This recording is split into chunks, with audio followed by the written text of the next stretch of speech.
నా పేరు షేక్ నవాజ్. ఆ నతాషా అనే అమ్మాయి నా పైన పెట్టిన అలిగేషన్స్ అన్నీ రాంగ్. నా దగ్గర ప్రతి ప్రూఫ్ ఉంది. ఫస్ట్ ఆఫ్ ఆల్ నేను ఫస్ట్ హైదరాబాద్లో కలిశాను. తను చెప్పినట్టుగానే తన షాప్కి వెళ్ళాను, చూశాను, షాప్ నచ్చింది, అడ్వాన్స్ కట్టాను, ఓకే. అక్కడ దాకా మాట్లాడడం ఓకే జరిగింది. దాని తర్వాత తనే నాకు మెసేజ్ చేసింది. నా దగ్గర ప్రతి ప్రూఫ్ ఉంది. నార్మల్గా మెసేజ్ చేసింది, మాట్లాడాను, నేను మాట్లాడాను, తను మాట్లాడుకుంది. దాని తర్వాత కరెక్ట్ 2 డేస్లో తనకు వీకెండ్ ఆఫ్ వచ్చింది. ఇప్పుడు తను చెప్పింది కదా, గెస్ట్ హౌస్ తీసుకెళ్ళాను, ఏదో మత్తు పదార్థాలు ఇచ్చాను, ఆ ప్రతిదీ ఆ గెస్ట్ హౌస్కి కూడా తీసుకెళ్ళమని చెప్పింది తను తీసుకెళ్ళమని చెప్తేనే తను చెప్పిన తర్వాత తనే సెలెక్ట్ చేసింది ఏ గెస్ట్ హౌస్కి వెళ్ళాలో. చెప్పిన తర్వాత నేను బుక్ చేశాను. బుక్ చేసిన తర్వాత అక్కడికి వెళ్ళాం. నేను తనే ఇద్దరం వెళ్ళాం. నేను 2015 నుంచి నాన్ ఆల్కహాలిక్ పర్సన్ని. నాకు మందు అనేది అలవాటు లేదు. తను తాగుతానంటేనే నేను వెళ్ళి అక్కడ సీసీటీవీలో ప్రతిదీ ఉంది, కెమెరాలో మొత్తం రికార్డ్ అయి ఉంటుంది. అక్కడ నేను వెళ్ళాం, తనకు కావాల్సింది తెచ్చుకుంది. నా కోసం తను బలవంతం చేస్తే తన కోసం తాగాను. ఇప్పుడు అందరూ అమ్మాయి చెప్పింటే వింటారు, కానీ ఇప్పుడు నేను మగోడిని నేను తాగాను అంటే మీకు కావాలని చెక్ చేసుకుని నా బ్లడ్ రిపోర్ట్స్ తెలుస్తాయి కదా, వీడు తాగుతాడా లేదా అని. అలాగా తర్వాత వెళ్ళి తాగాం, ఓకే.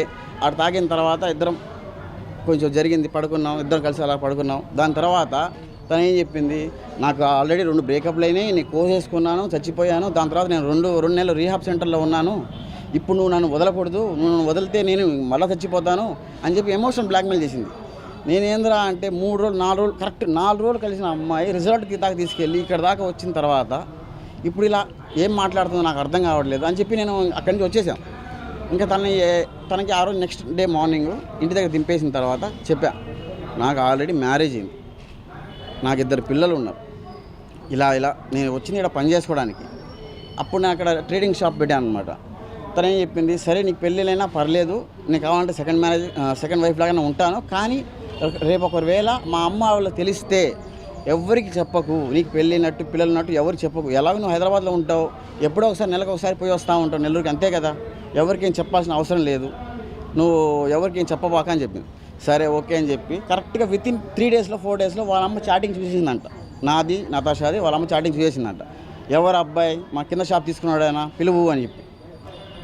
అస్సలు నాకు అర్థం కాలేదు. ఇప్పుడు ఏం చేయాలి, ఇంటికి వెళ్ళి నేనేం చేయాలి, నేను మాట్లాడలేను, నాకు అవసరం లేదు, నువ్వు కావాలంటే మీ అమ్మకి చెప్పు, అలాగో నాకు పెళ్ళి అంటే ఇష్టం లేదు అంటే, లేదు ఒక్కసారి ప్లీజ్ నా కోసం రాదు, లేదంటే మా అమ్మ నన్ను చంపేస్తుంది, టార్చర్ చేస్తుంది, అమ్మాయి పిచ్చిది, గోడగేసి కొట్టుకుంటూ ఉంటుంది, కత్తి తీసుకుని కోసేసుకుంటూ ఉంటుంది. ఇది నా ఫస్ట్ టైంగా చేయకోసుకోవడం. తను ఆల్రెడీ 2-3 సార్లు కోసేసుకొని రీహాబ్లో ఉండి వచ్చింది, పిచ్చి పనులు చేస్తూ ఉంటుంది.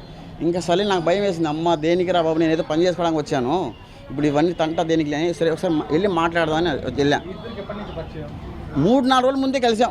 ఎప్పుడు మేలోనే, ఐ థింక్ డేట్ ఎగ్జాక్ట్లీ గుర్తులేదు, 19th కలిసాం, మే 19th కలిసాం, 2025 మే 19th కలిసాం. 2025కి 23rd 24th వీకెండ్ అది వచ్చింది.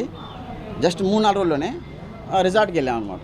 దాని తర్వాత వాళ్ళ అమ్మ దగ్గరికి వెళ్ళి తీసుకెళ్ళిన తర్వాత చేసుకుంటే నవాజ్ని చేసుకుంటాను, ఇంకెవరు చేసుకోని, నాకు అక్కడ వాళ్ళ అమ్మకి చెప్పడానికి ఇవ్వలేదు అనమాట. అంటే నాకు పెళ్ళిందని, పిల్లలు ఉన్నారని ఏం చెప్పడానికి ఇవ్వలేదు. నువ్వేం చెప్పాక నేను వెళ్ళిపో అని చెప్పి.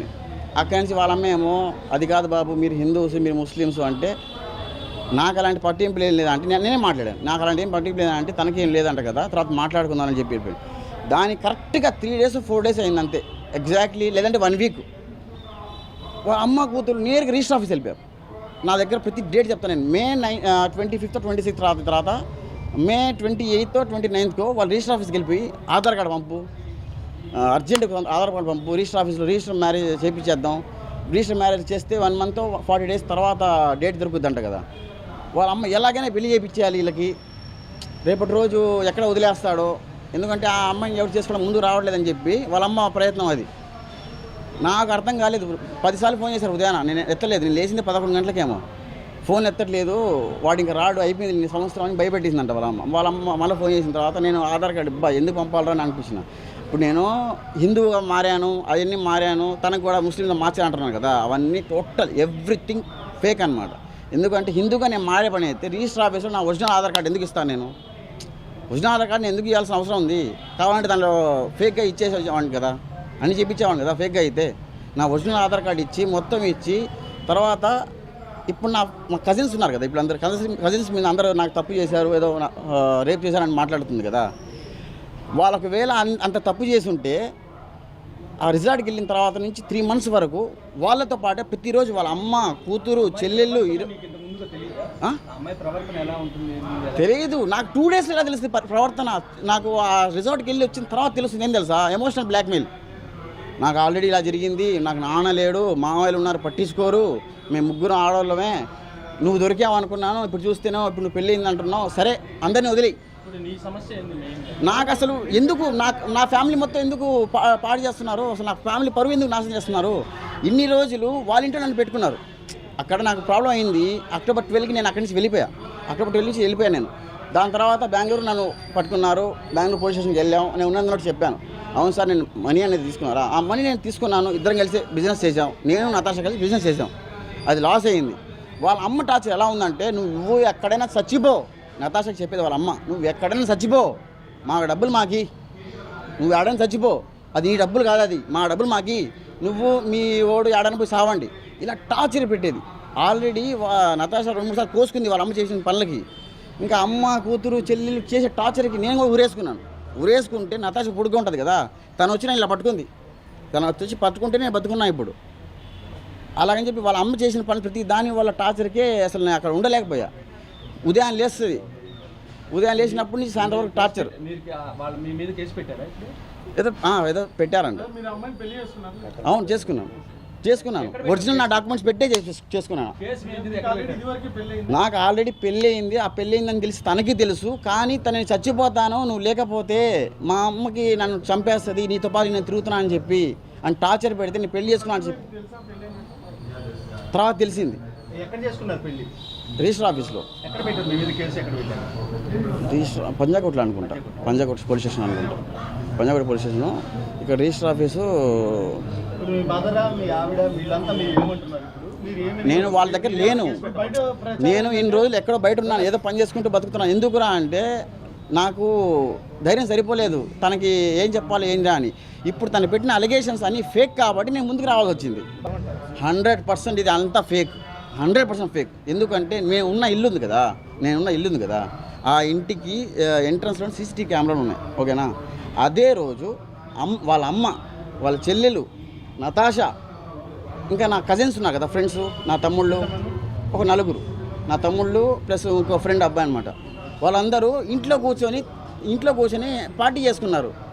నవాజ్కి పెళ్ళి అయిందని చెప్పి వాళ్ళు ఆల్రెడీ చెప్పారు నతాషాకి, మీ అమ్మకి తెలిస్తే ప్రాబ్లం చేస్తుంది అంటే, ఎవరికి తెలియదు, లేదు అస్సలు లేదు, ఏం లేదు. ఆ రోజు బిర్యానీ వండితేనే మందు పార్టీ, కానీ నేను తాగలేదు, నాకు అలవాట్లేదు. ఆ రోజు నేను తాగలేదు, నాకు అలవాట్లేదు అసలు, ఇప్పుడు కాదు ఎప్పుడు తాగలేదు నేను. ఆ రోజు మటన్ వండింది తనే, చికెన్ వండింది తనే, తను తినదు, తను అస్సలు తినదు. నేను ఒకటే. ఆ రోజు ఆ ఇంట్లో ఒక ముగ్గురు ఉన్నారు, నేను కాకుండా నా ముగ్గురు స్నేహితులు కాదు, నా తమ్ముళ్ళు, వాళ్ళు చిన్న తమ్ముళ్ళు, ఒక ముగ్గురునే ఉన్నారు.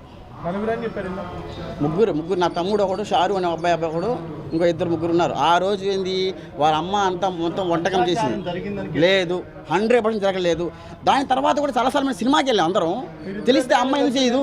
ఎగ్జాక్ట్లీ January 14కి అక్కడి నుంచి వచ్చేసాను. నాకు పెళ్ళి అయింది ఎప్పుడు జూన్ నుంచి జనవరి వరకు మొన్నటిదాకా అక్కడ వాళ్ళ ఇంట్లో ఉన్నాను నేను.